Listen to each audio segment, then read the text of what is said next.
नमस्कार, एक न्यूज़ 24 देख रहे हैं आप, पर मैं हूं आपके साथ सिद्धि सिंह। आपको बता दें कि बिहार में जैसे ही तापमान में बदलाव आ रहा है, वैसे ही राजनीति में भी फेरबदल शुरू हो गया है। आपको बता दें कि राजनीतिक पार्टियां अपनी अपनी टकटकी और अपनी अपनी सीटों की मांग जो है वो आसमान पे पहुंचाने का काम कर रही है। यानी जिस तरीके से तापमान में बढ़ोतरी हो रही है, उसी तरीके से लोग सीटों की डिमांड में भी बढ़ोतरी करना शुरू कर दी है। आपको बता दें कि एनडीए में सब कुछ ठीक है, ये सवाल तो विपक्ष उठा ही रहे थे, लेकिन इसी बीच चिराग पासवान के पार्टी के प्रवक्ता अरविंद वाजपेयी ने एक बड़ा बयान दे दिया है। उन्होंने कहा कि जिसकी जितनी विधायक होंगे उसको ही सीएम बनाया जाएगा। यानी कहने का मतलब ये स्पष्ट है कि अगर जिस पार्टी के सबसे ज़्यादा विधायक होंगे वही मुख्यमंत्री की कुर्सी वही पार्टी संभालेगी।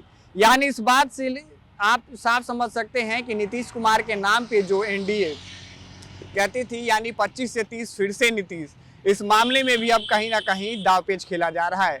अब ऐसे में सवाल ये उठता है कि क्या भाजपा जेडीयू से ज़्यादा बहुमत ला पाएगी या फिर जेडीयू भाजपा से ज़्यादा बहुमत लाएगी, क्योंकि जिस तरीके से उन्होंने बयान दिया है इससे साफ जाहिर होता है अगर भाजपा ज़्यादा सीट लाती है तो मुख्यमंत्री जो होंगे वो भाजपा के होंगे, लेकिन अगर वहीं जेडीयू ज़्यादा सीट लाती है तो जेडीयू के मुख्यमंत्री होंगे।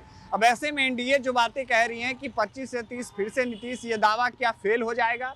इसी को लेकर हमारी जो बातचीत है वो सीधे भाजपा विधायक जनक राम से हुई। आगे क्या कुछ कहा आप सुनिए। इतना दिन तक पिताजी को ढो रहे थे और अब बेटा को भी ढोना पड़ेगा।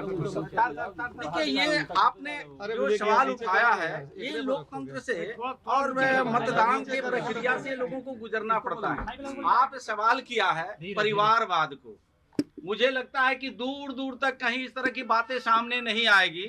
जनता एनडीए के ही पक्ष में मतदान करती है। एक व्यक्ति को आप टारगेट कर रहे हैं तो शायद इससे श्री तेजस्वी यादव जी कहीं ना कहीं प्रभावित होंगे। वो परिवारवाद से निकले हुए व्यक्ति हैं, उनके माता पिता मुख्यमंत्री की कुर्सी पर रहे हैं। बिहार की जनता एनडीए के साथ है और जनता रहेगी। सर,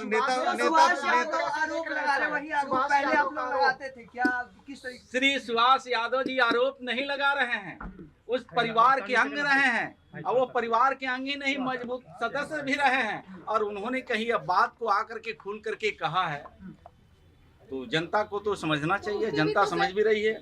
उन्हीं की सरकार, जब श्री लालू प्रसाद यादव जी की सरकार हुआ करती थी तो हर जिले में उस सरकार में कहीं ना कहीं 1-2 साले निकल जाते थे, लेकिन वो कोई अब साले दिख नहीं रहे हैं। श्रीमती राबड़ी जी की शासन आया तो हर जिले में भाई निकल जाते थे, लेकिन जब से एनडीए का शासन आया है, सुशासन जो चल रहा है, किसी का ना साले कहीं दिख रहे हैं ना किसी के भाई दिख रहे हैं। ये बिहार की जनता एनडीए के साथ है, एनडीए के साथ रहेगी। तो आपने देखा कि किस तरीके से उन्होंने लोक जनशक्ति पार्टी के प्रवक्ता के दिए बयान पे उन्होंने पलटवार किया और उन्होंने उस बयान पे सफाई दिया कि उनकी बातें गलत नहीं हैं। जिस तरीके से जिसका जितना बहुमत होगा उस तरीके से सीएम का चयन होगा। अब ऐसे में देखना ये है कि क्या नीतीश कुमार ही बिहार की गद्दी पे बने रहेंगे और एनडीए की ओर से उन्हीं के चेहरे पर चुनाव लड़ा जाएगा। अभी के लिए फिलहाल इतना ही। देखते रहें न्यूज़ 24।